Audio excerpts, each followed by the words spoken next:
Nakakalungkot talaga. Kasi kakalbuhin na naman kami ngayon. Magmumuka na naman kaming mga itlog. Iniiskan ni Chip yung itlog ko. Bisan do mga itlog lang kami. Mga manami ni Kadya magkanta.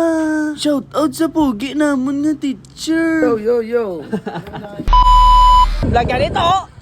Morning glory, gali no? Early pa ako nag-process ng mga papers. Mga papers sa school ba? Para may grade man tayo. Shout out sa mga boss amo ko. Pagkatapos kukuha sa mga requirements ko, no? Sabi ko, Chip, sobrang pogi mo talaga yung afternoon morning ba? Ay, abaw pogi. Mga pogi manggining gagunti. Parang maluluyag ako. Ay abaw, kanami isang gunting kanamon Kadya Parang kinakabahan na din ako eh. Akala ko kasi pwede na yung gantong gupit. Mas mababa pa pala dito ang gusto nila. Kaya nagpagunting na ako eh. Kahit labag sa kalooban ko, wala man akong magawa. Kasi good student ako.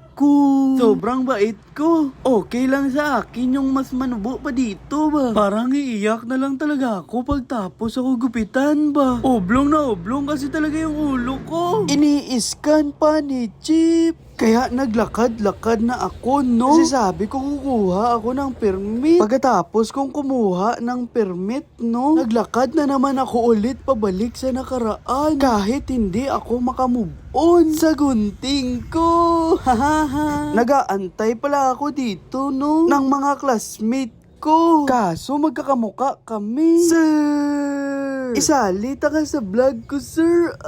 Para may pogi man dito nga video sa vlog ko. Naisipan ko nang magbihis, no? Kasi parang ako lang yung naiiba dito ba. Nakakahiya naman. Kaya sinuot ko na yung snappy cadet ko ba. Yoga, bunjing na naman. Kaya lumakat na ang bunjing dito sa pinakamanami nga spot, no? Dito sa duyan. Ay, abaw duyan lang ya bunjing. Mga 30 minutes na duyan. Tinamad na ako. Tapos nakita ko dito yung poging teacher namin, no? Yo.